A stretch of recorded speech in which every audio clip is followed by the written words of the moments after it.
Daripada Abi Hurairah radhiyallahu an, kata dia Nabi sallallahu alaihi wasallam bersabda, sabda Nabi, apabila tiba malam pertama Ramadan, suffidat asyayatin wa maradatul jin.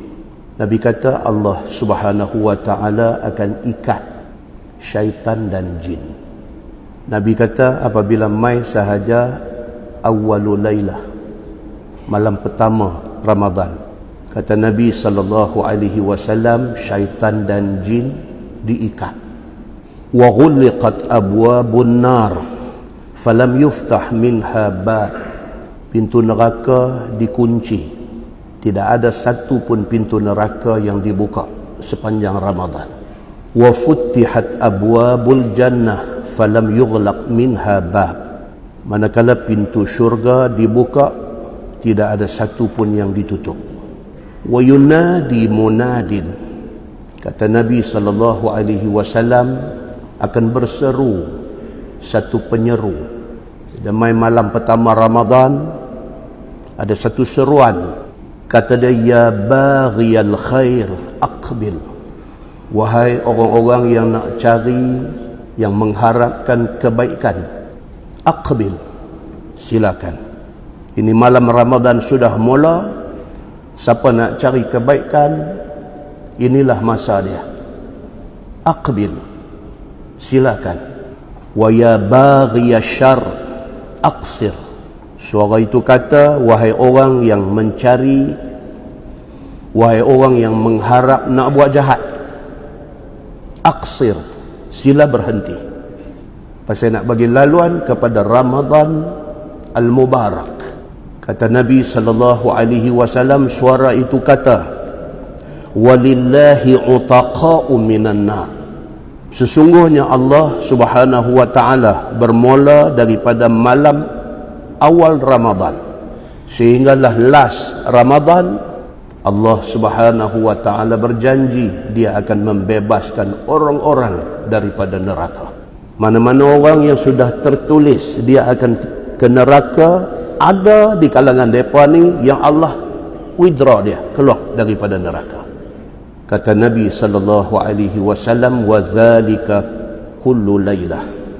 Offer ini berlanjutan setiap malam sehinggalah berakhir Ramadan. Hadis itu hadis sahih riwayat At-Tirmizi. Muslimin dan muslimat yang dirahmati Allah sekalian, apa maksud yang dikatakan syaitan dan jin diikat? Apa maksud dia? Ulama berbeza pendapat. Satu, dia kata yes, oleh kerana itu hadis sahih, dan hadis sahih itu kata syaitan, iblis, jin ditambat, dirantai dan diikat, maka memang mereka ditambat dan diikat. Mereka ni tak ada sembang-sembang panjang, mereka tak ada nak takwil-takwil, mereka tak mau nak tak mau.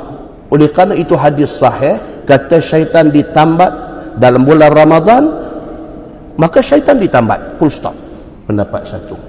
Pendapat yang kedua kata hanya syaitan dan jin yang ganas-ganas yang ditambat, tapi masih ada syaitan dan jin yang dilepaskan.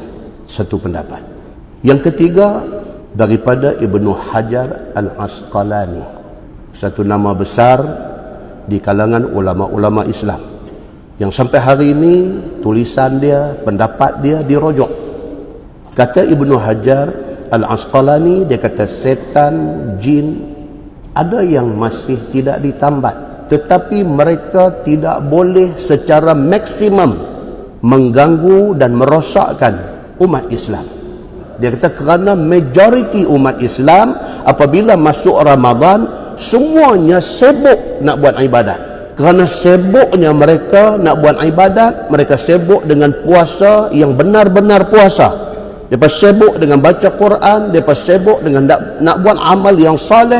Kerana sibuknya mereka nak buat baik, mereka tak ada masa untuk nak dengar bisikan syaitan.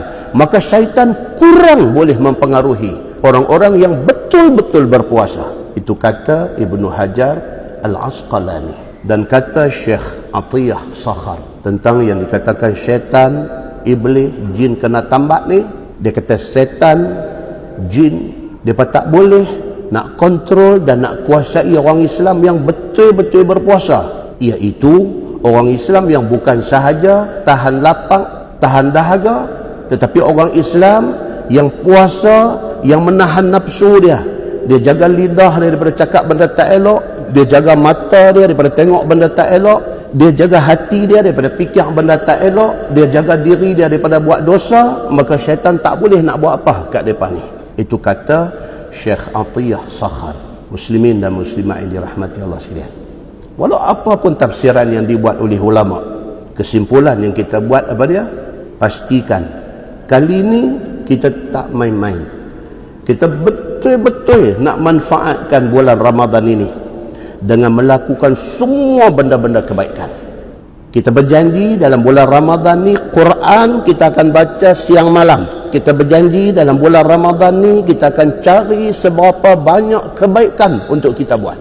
Dan kita berjanji dalam bulan Ramadan kali ni sedaya upaya bercerai nyawa kita nak elak daripada buat dosa.